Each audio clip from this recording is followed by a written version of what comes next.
武士的女儿第10章，鸟的日子。哥哥在家已经1年了，他在美国的朋友来信开始越来越频繁。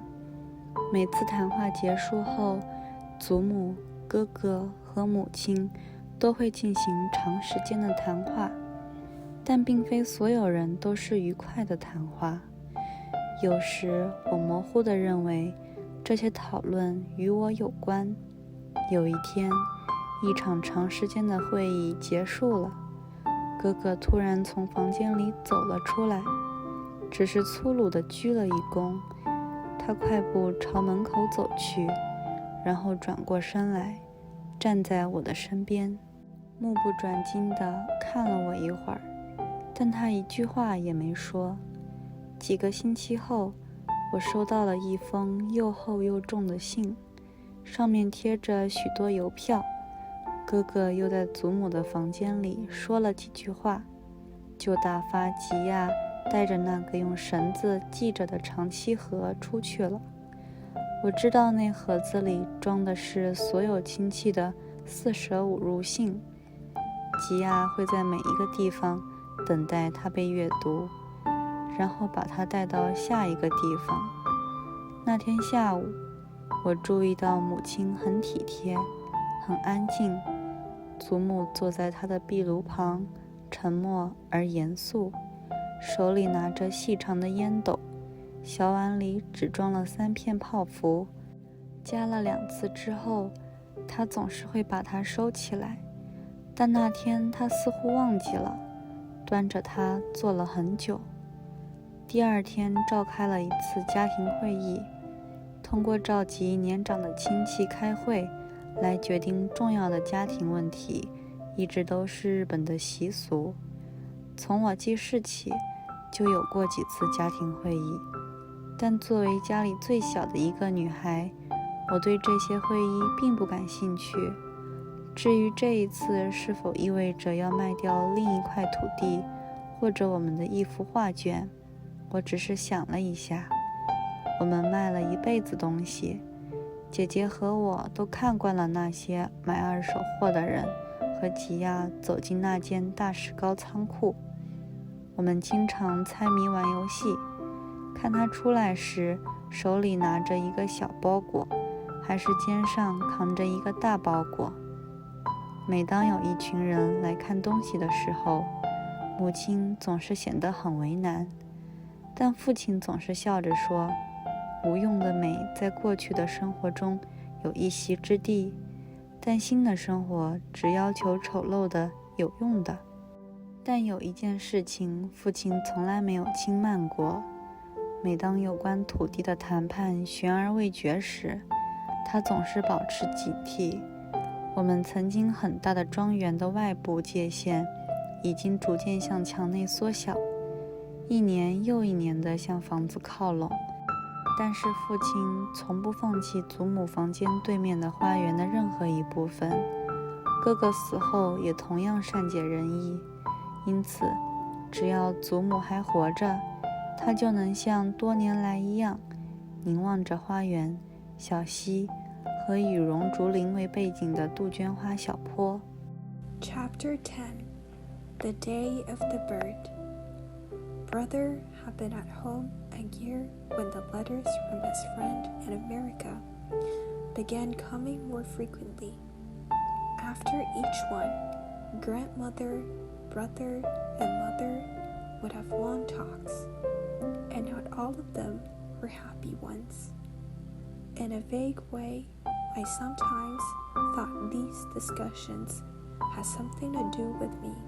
And one day, I was a little troubled when a long conference ended by brothers abruptly coming out of the room with only a short bow that was almost rude.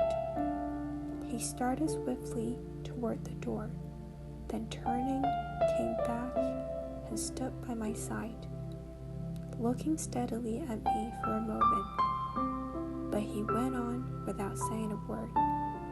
Several weeks later, a thick, heavy letter came, one with many stems, and after After another talk in grandmother's room, brother sent Gia out with a long lacquer box tied with a cord, which I knew held a rounding letter for all the relatives. Gia would wait at each place for it to be read before carrying it on to the next place.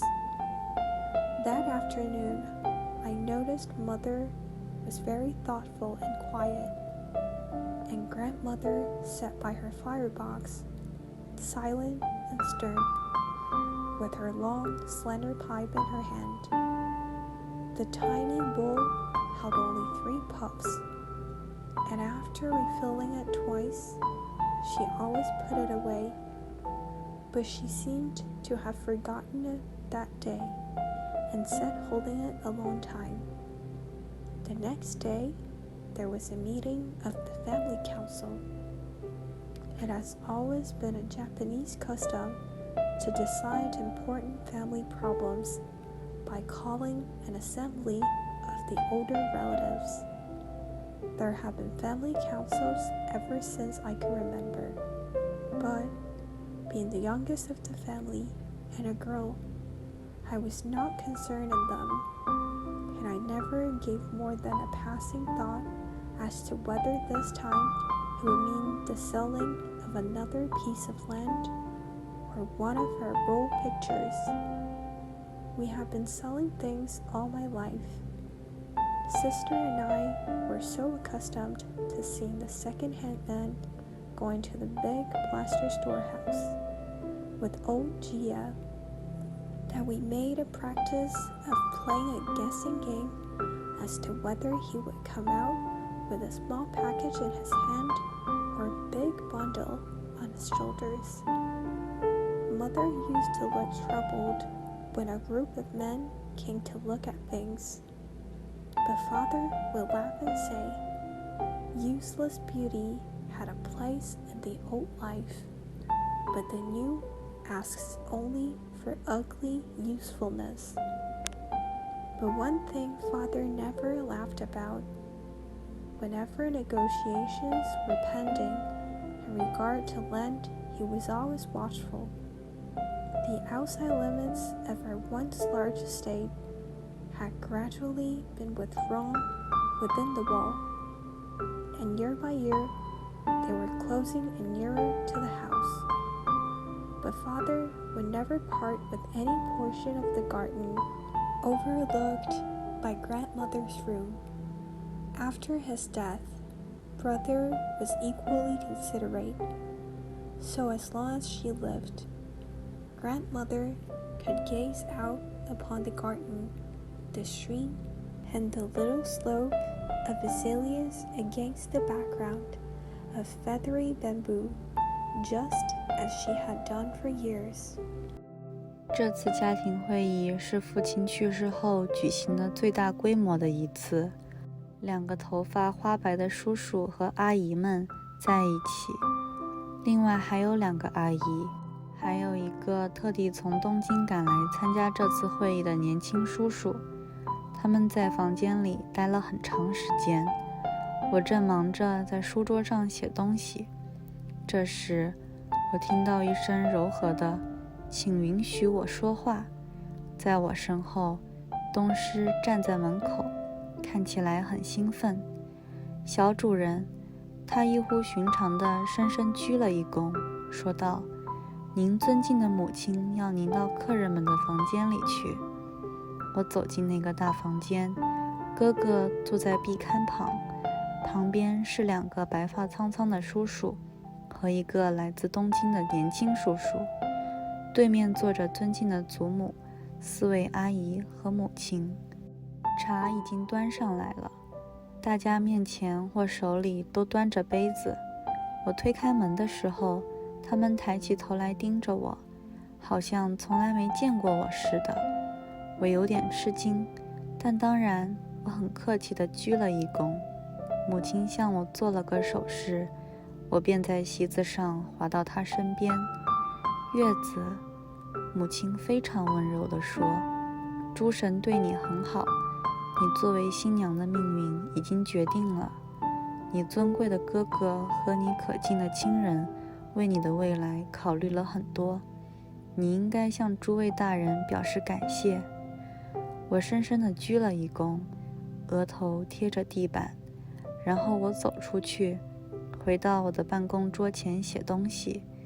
我没想过要问是谁呀，我根本不认为我的订婚是一件私事，这是一件家事，就像每个日本女孩一样。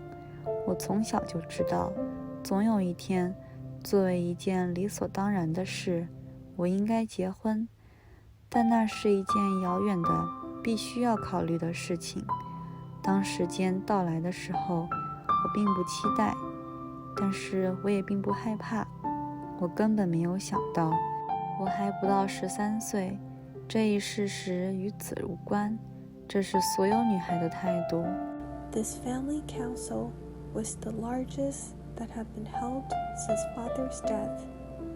2 gray-haired uncles were there with the aunts, besides 2 other aunts, and a young uncle who had come all the way from Tokyo on purpose for this meeting.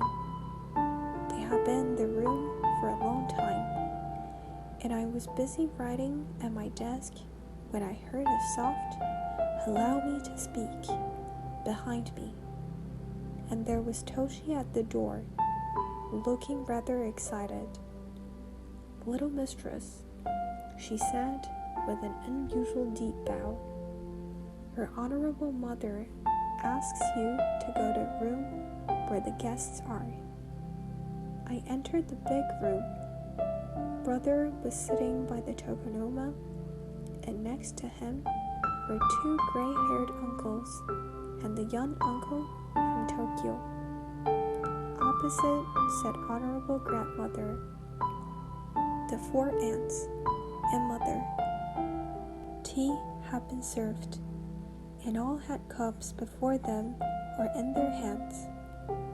As I pushed back the door, they looked up and gazed at me as if they had never seen me before. I was a little startled, but of course I made a low, ceremonious bow. Mother motioned to me, and I slipped over beside her on the mat. "Itsuko," Mother said very gently, "the gods have been kind to you, and your destiny as a bride has been decided. Your honorable brother and your venerable kindred have given much thought to your future. It is proper that you should express your gratitude to the honorable all." I made a long, low bow, touching my forehead to the floor. Then I went out and returned to my desk and my writing. I had no thought of asking, "Who is it?" I did not think of my engagement as a personal matter at all. It was a family affair. Like every Japanese girl, I had known from babyhood that sometime, as a matter of course, I should marry. But that was a far-away necessity to be considered when the time came. I did not look forward to it. I did not dread it. I did not think of it at all. The fact that I was not quite 13 had nothing to do with it. That was the attitude of all girls. 几个月后，他们举行了正式的订婚仪式。这不是像婚礼那样精心安排的一件事，但却非常重要，因为在老式的家庭里，婚约被认为和婚姻本身一样神圣。事实上，婚约不像婚姻的纽带那样容易破裂。那天，整个房子里都有一种安静而兴奋的气氛。仆人们总是对家里发生的每一件事都感兴趣。他们在门廊附近的南天灌木上挂了用折纸叠成的风雨玩偶，以确保阳光充足，并为结果而欣喜若狂。就连一向淡定的妈妈也显得比较兴奋。总是四处走动，给不同的丫鬟指点迷津，给月子大人的脸上擦粉要小心。我听见他对医师说，把油弄光滑。当理发师来的时候，母亲第二次来到房间，特别要求月子大人的头发必须拉直。我一穿好衣服，就去祖母的房间进行早晨的问候。她和蔼的笑容比平时更加温柔。在宣布吃早饭之前，我们愉快地聊了起来。我们离开房间时，她提醒我今天是鸟之日。是的，我知道，我说，订婚仪式总是在鸟之日举行。尊敬的祖母，这是为什么？不要妄图虚荣，她笑着说。我们一起走向门廊，她把胳膊搭在我的肩膀上。这一天是你的亲戚们选择的，他们衷心祝愿你的生活好运连连，像鸟儿的羽毛一样丰富。The formal ceremony of the betrothal took place some months later. It was not an elaborate affair like a wedding, but was very important. For in old-fashioned families, the betrothal was considered as sacred as the marriage itself. And indeed, it could not be nearly so easily broken as might be the marriage tie. There was an air of quiet excitement in the whole house that day.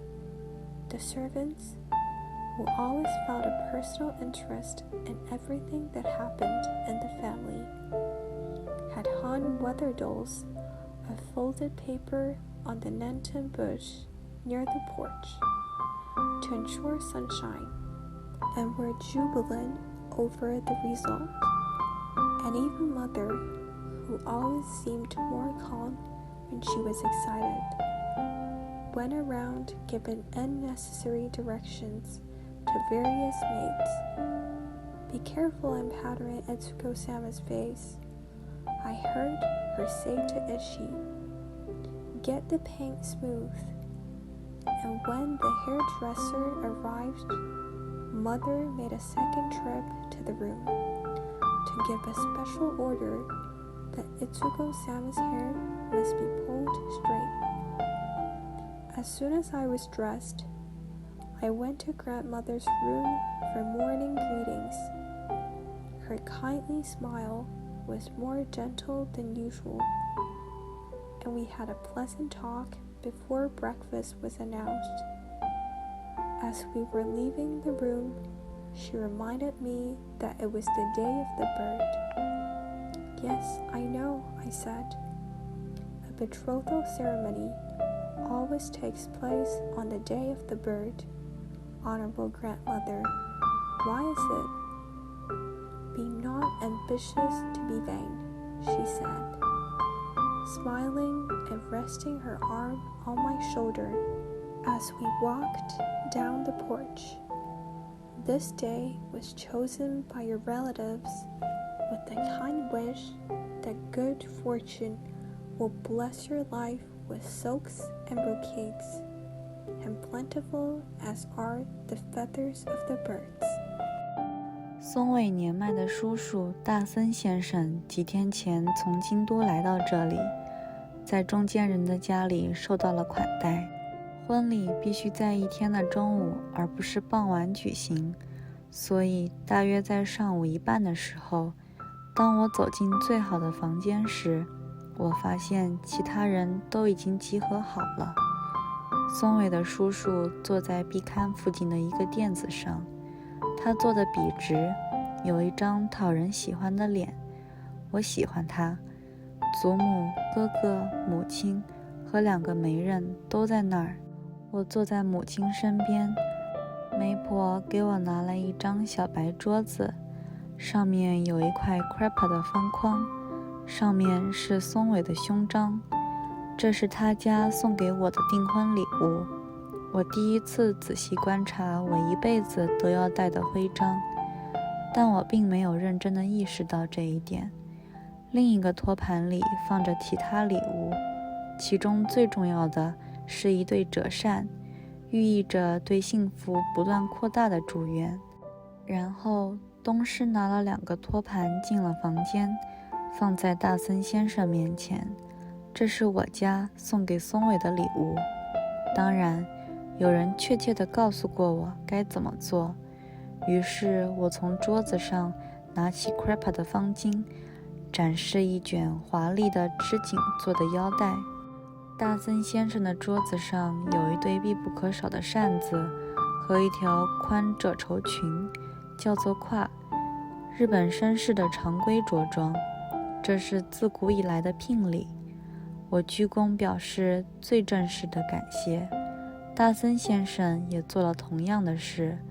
然后礼物被放在壁龛上，每个人甚至祖母都微微鞠躬，喃喃地说祝贺你。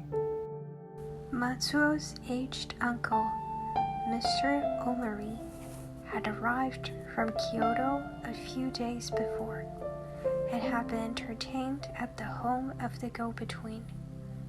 The ceremony had to take place in the waxing rather than the waning of the day. So about the middle of the forenoon, when I went into the best room, I found the others already assembled.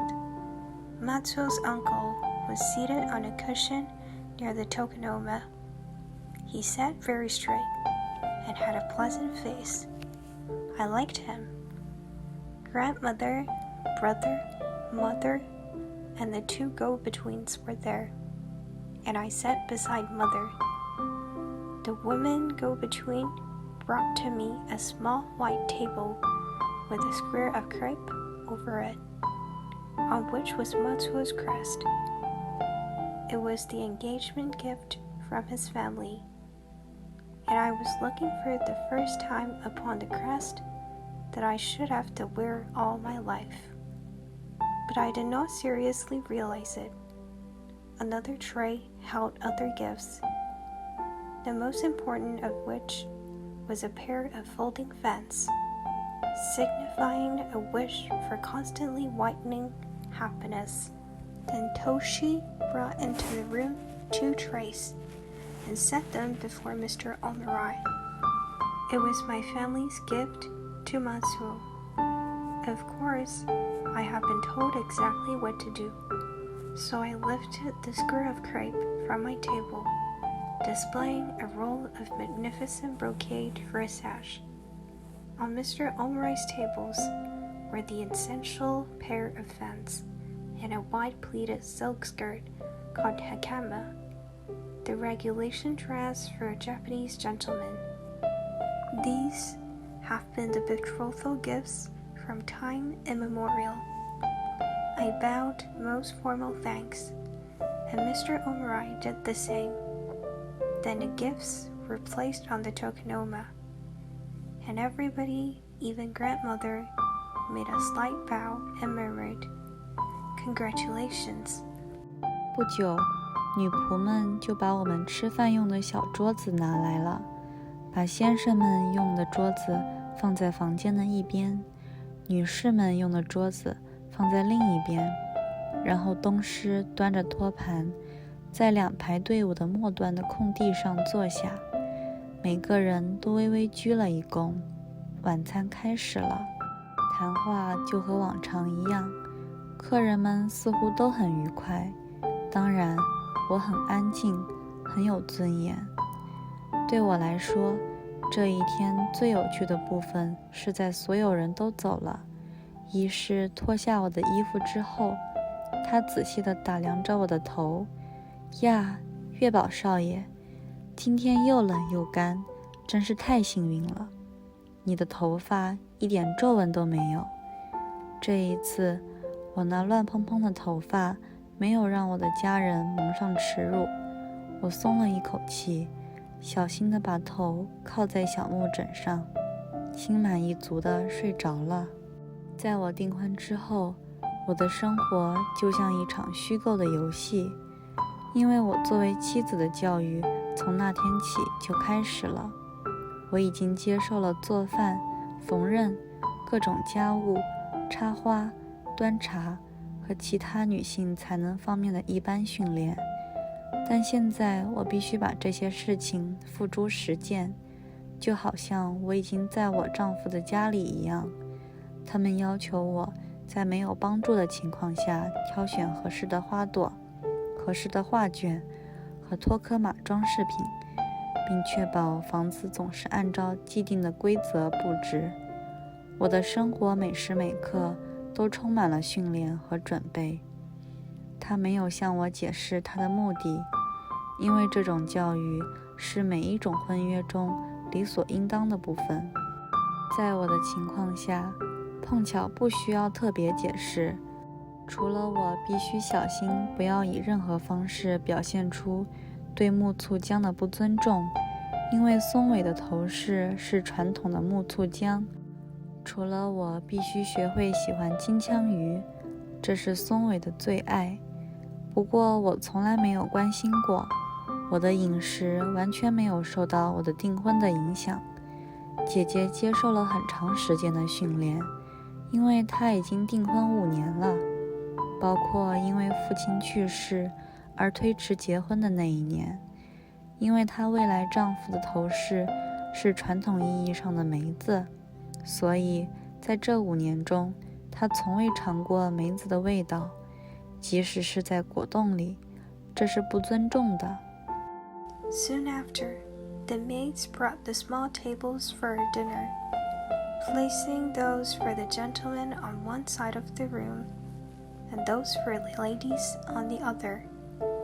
Then Toshi, with her tray, took her place in the open space at the end of the 2 lines. Each person made a slight bow, and the dinner commenced. The conversation was general, and the guests seemed to have a pleasant time. But of course, I was very quiet and dignified. The most interesting part of the day to me came after everyone had gone, and as she was taking off my dress, she eyed my head very closely. "Ma, and Tsubo-sama," she said. "It was such luck that today was cold and dry. Your hair has not one bit of a crinkle." For once, my unruly hair had not disgraced my family, and given a sigh of relief, I placed my head carefully upon my little wooden pillow and went contentedly to sleep. After my betrothal, my life was a sort of make-believe game, for my education as a wife began that very day. I had already received the usual training in cooking, sewing, and various household duties, as well as flower arranging, tea serving, and other womanly accomplishments. But now I had to put these things into practice as if I were already in my husband's home. I was expected to select without assistance the proper flowers, the suitable roll picture, and tokonoma ornament, and see that the house was always arranged according to certain established rules. Every moment, my life was filled with training and preparation. The object was not explained to me, for this education was a taken for granted part of every betrothal, and it happened in my case that no special explanation was necessary, other than that I had to be careful not in any way to show disrespect to wood sorrel, since Mato's crest was conventionalized wood sorrel. Except that I had to learn to like tuna, which was a favorite dish of Matsuo's, and which I had never cared for. My diet was not affected at all by my betrothal. Sister had a long training, for she had been betrothed 5 years, including the year of postponement on account of father's death. as her expected husband's crust was conventionalized plum. She never, during the 5 years, tasted plum. Even in jelly, it would have been disrespectful. 那一年我做的最困难的事情就是学习如何做一个靠垫。我喜欢缝纫，针线活也很熟练，但我从来没有自己做过任何东西。医师或东师总是帮助我，但每个日本家庭主妇都必须知道如何制作靠垫，因为它们是我们的椅子和床。所以母亲说我必须自己做一个靠垫，这对任何人来说都是一件困难的事情。当我第4次把线抽出来，把那巨大的垫子翻过来修补边角时，我的袖子被愚蠢的泪水弄湿了。尽管我不断的努力，边角还是扭曲着。我的另一项职责是在纪念日和节日期间为我不在的未婚夫准备一张桌子。在这几天里，我亲自做了哥哥告诉我的松尾特别喜欢吃的食物。他的桌子挨着我的桌子，我安排他的桌子总是在我的桌子的前面，因此我学会了警惕我未来丈夫的舒适。祖母和母亲说起话来总是好像松尾在家里一样。我对自己的衣着和行为也都很小心，就好像松尾真的在房间里一样。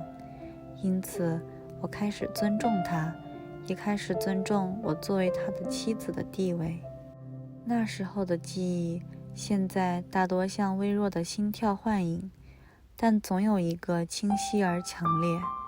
这和生日有关，日本人一般不庆祝个人生日，相反，按照习俗，把新年当作全国每个人的生日来庆祝，这赋予了这一天双重意义，使新年成为一年中最欢乐的节日。但在我们家，总会有一个特别的生日，这是松尾的，这不是为了我。自从母亲知道松尾对哥哥很好以后，每到1月8日，我们就为松尾准备了一桌丰盛的晚餐。作为我们的贵宾，母亲一直保持着这个习惯。后来，当我在一个遥远的地方，我的眼睛中带着迷雾，想起了我母亲在日本山上的家的生日餐桌。The hardest thing I did that year was to learn how to make a sleeping cushion. I loved to sew and was rather skillful with the needle, but I had never made anything by myself. Ishi or Toshi had always helped me, but every Japanese housewife had to know how to make cushions, for they were our chairs and our beds.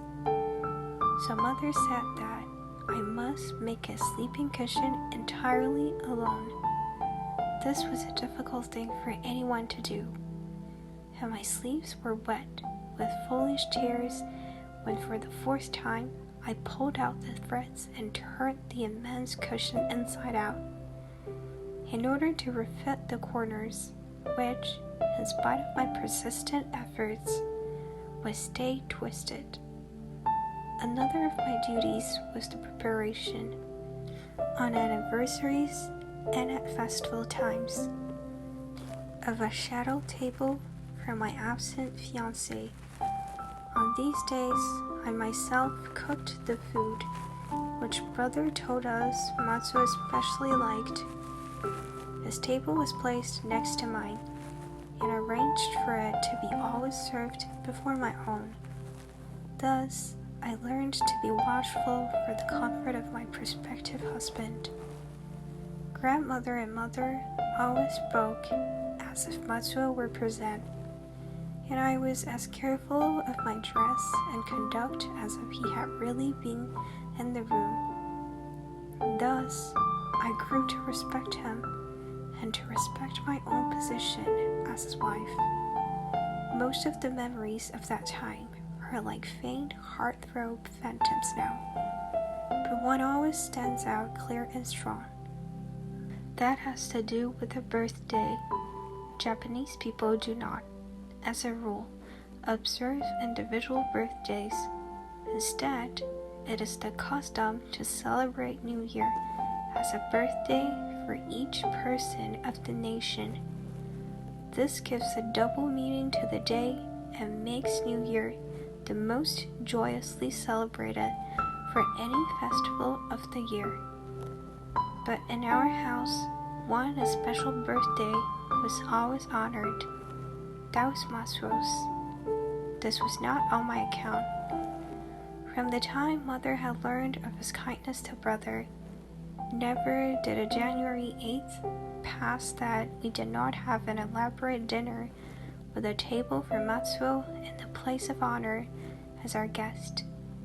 Mother always kept up this custom, and in later years, when in a far distant land, I have thought with a mist in my eyes of the birthday table and my mother's home in the mountains of Japan. 在这几个月里，我和母亲的关系比以往任何时候都要亲密。她没有向我吐露心声，这不是母亲的方式，但似乎有一股无形的同情之神把我们的心连在了一起。我一直非常钦佩我的母亲，但我的钦佩中夹杂着一丝敬畏。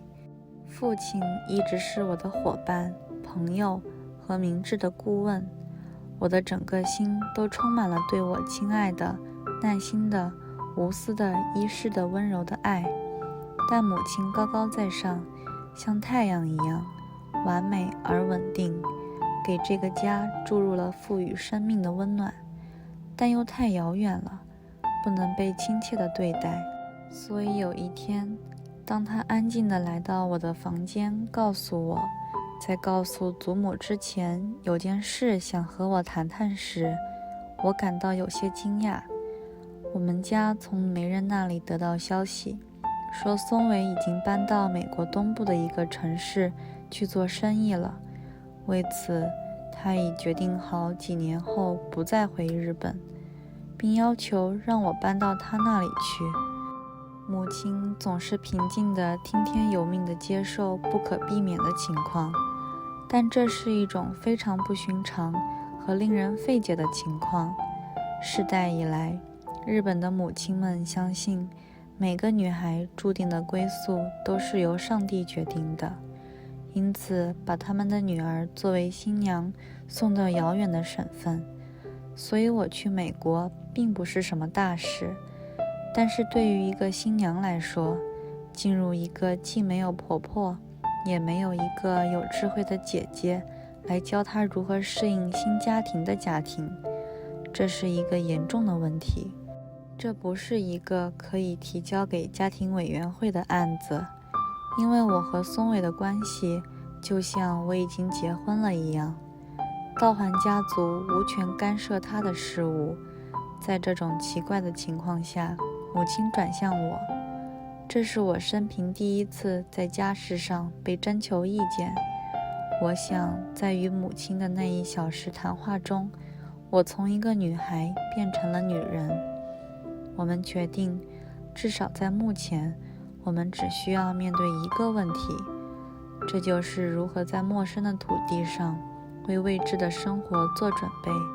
我的亲戚们不能参与其中，当然大家都很兴奋，每个人都主动提出建议，但唯一可行的建议来自哥哥。他说我必须接受英语教育，这意味着我必须被送到东京的学校。 During these months, Mother and I came closer to each other than we had ever been before. She did not confide in me. That was not Mother's way. But it seemed that an invisible cord of sympathy was drawing our hearts together. I had always greatly admired my mother, but there was a little awe mixed with my admiration. Father had been my comrade and my friend as well as my wise advisor, and my whole heart was filled with tender love for my dear, patient, and selfish as she.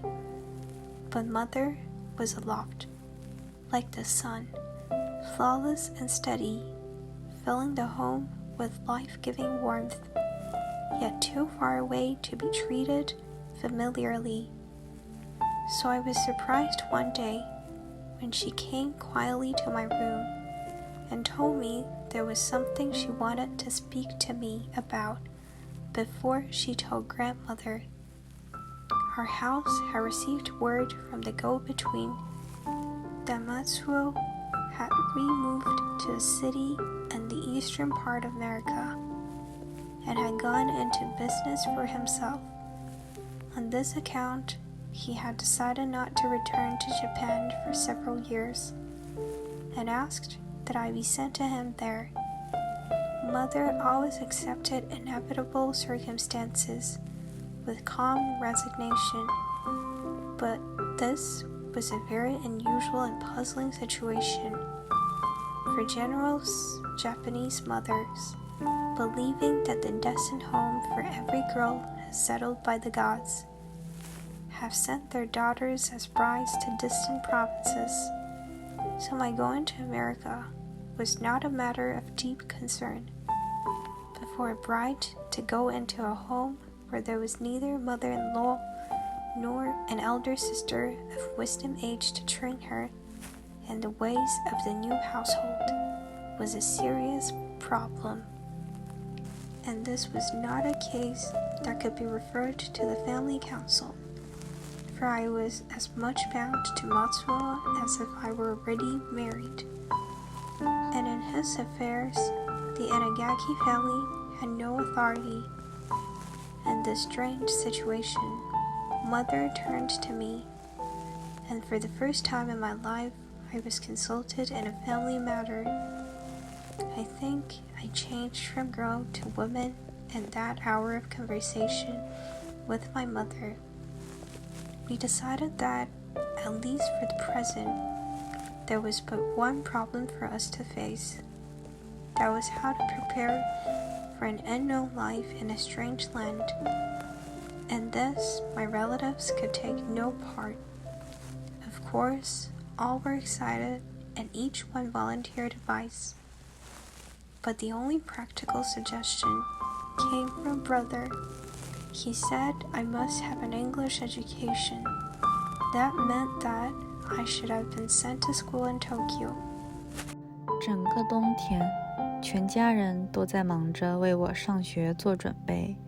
我没有意识到这些准备工作的伤感，我想我们也都没有。母亲一碗又一碗地低下她庄严的头，看着精美的刺绣服装，一针一针地把几代人以前双手叠在一起的精美作品撕下来，然后医师会把丝绸染色，做成适合我学校生活的普通衣服。很多东西被卖掉了，祖母和母亲同意任何牺牲，尽管有时他们的脸是悲伤的。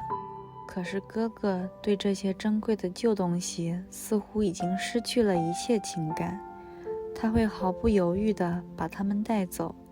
他常说，财宝是无用的，在我们这样的穷房子里，不需要存放几十箱侍从的盔甲。他们在过去有自己的地位，但今后我们祖先的子孙必须在商业的战场上战斗。生意是财富的关键，在这个新世界，财富是唯一的力量。当时我很少想到这一点，但现在想起那些用金、银、铜制作的做工精美的剑柄饰品，我感到痛心，因为它们几乎是白卖的。甚至我现在还能看到商人的铁制大天秤被刀剑的重量沉重地倾斜着，这些刀剑曾经是我们最卑微的侍从的骄傲。 All that winter, the household was busy getting me ready for school. The pathos of these preparations I did not realize, nor I think did any of us. mother spent evening after evening bending her stately head over wonderful embroidered garments, ripping out stitch by stitch. The exquisite work of hands filled the rest generations ago. Then she would dye the silk and make it into plain garments suitable for my school life. And many things were sold. Grandmother and mother consented to any sacrifice, though sometimes their faces were sad. But brother seemed to have lost all feeling for the precious old belongings, and would part with them without one expression of regret. Treasures are useless care, he often said. In a poor house like ours, there is no need to keep dozens of chests of retainers' armor.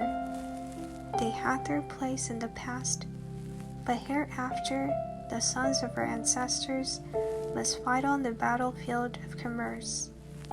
Business is the key to wealth, and in this new world, wealth is the only power.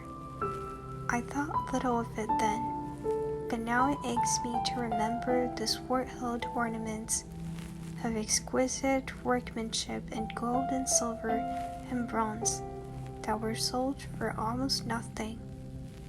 I can see even now how the gray scales of the dealer in old iron tipped heavily with the weight of swords that once were the pride of our humblest retainers. 一个寒冷的晚上，我走进祖母的房间，依偎在她的坐垫旁，靠近壁炉，就像我过去常常做的那样。那些日子对我来说似乎已经太遥远了。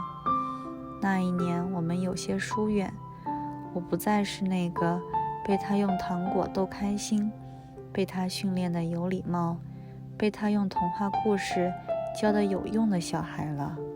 我觉得尽管他很爱我，我未来面临的新情况却超出了他老派的理解范围。但那天晚上，当我和他交谈时，我明白了，武士训练将为一个人的未来做好准备。我们坐在只有炭火柔和光芒的安静房间里，他告诉我，就在60年前的那一天，她作为新娘离开遥远省份的家，来到长冈的丈夫身边。大多数像她这种级别的新娘，每年都要参加盛大的回娘队，但是尽管每年新年和夏季的节日都要派使者来探亲和送礼物，但是祖母自从上了婚教以后，就再也没有见过她的家和她的家人。在那个漫长旅行的年代，距离是以时间而不是以英里来计算的。她的旅行是很长的，她在一个满月的夜晚离开了家。当她被抬进她丈夫的家的大门时，另一个满月在天空中。我当时像你一样才14岁，她说，有时当队伍经过陌生的省份，翻山越岭，跨过宽阔的河流时，我就会产生许多疑问。我到的地方比京都还远，在每个省的门口，队伍的官员都要等很长时间，来交换证件，获得我们的通行许可。在这种时候，我的保姆总是过来，待在我的轿子旁边，还有拿着枪的人和6间的苦力搬运工和我们在一起，所以我不惧怕。但是这个世界对我来说又陌生又大，与我生活在一起的人和我自己非常不同。那里的风俗是新的，甚至这种语言也有一种似乎很奇怪的口音和习语，那里就像一片异乡。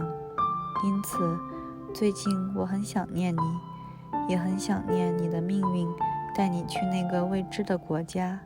记住，月宝，他的声音异常温柔，你住在哪里是小事，武士的生活无论男女都是一样的。忠诚于君主，勇敢地捍卫他的荣誉。在你遥远而入境的家，记住祖母的话，对丈夫忠诚，勇敢地捍卫他的荣誉，它会带给你平静。One cold evening, I went into grandmother's room and snuggled down beside her cushion, close to the firebox, just as I used to do in the days which were beginning to seem to me far in the past. We had grown somewhat apart that year. I was no longer the little child she could make happy with sweets, could train in politeness and teach useful lessons by means of fairy lore, and I felt that, much as she loved me, the new conditions that my future faced were beyond her old-fashioned comprehension. But I learned that night, while I talked with her, that samurai training will prepare one for any future. As we sat in the quiet room, lighted only by the soft glow of the charcoal fire, she told me how that very day 60 years before, she, as a bride, had left her home in a distant province to come to her husband in Nagaoka. Most brides of her rank revisited their homes each year in a long procession of grandeur. But though messengers were sent with inquiries and gifts every New Year and summer festival season, grandmother never, after she entered the marriage palanquin, saw her home or her people again. In those days of slow travel, distance was counted by time rather than miles, and hers was a long trip. She left home on the night of a full moon, and another full moon was in the sky when she was carried through the entrance gate of her husband's home. I was just your age, 14, she said, and sometimes, as the procession passed through strange provinces, climbing over mountains and crossing wide rivers, I wondered many things. It was farther than Kyoto that I came, and at the gateway of each province there were long waits while the officials of the procession exchanged papers and received permission for us to pass. At these times, my nurse always came and remained beside my palanquin, and the spare retainers and 6 shoulders of holy couriers were with us. So I did not fear, but the world seemed very strange and large to me, and the people I came to live among were very different from my own. The customs were new. Even the language had an accent and idioms that seemed peculiar. It was like a foreign land, and so, of late, I have thought much of you and the unknown country to which your fate is taking you. Remember, Itsubo, and her voice was strangely tender. Where you live is a small matter. The life of a samurai, men or women, is just the same. Loyalty to the overlord, bravery and defense of his honor in your destined home. Remember grandmother's words. Loyalty to her husband, bravery and defense of his honor. It will bring you peace.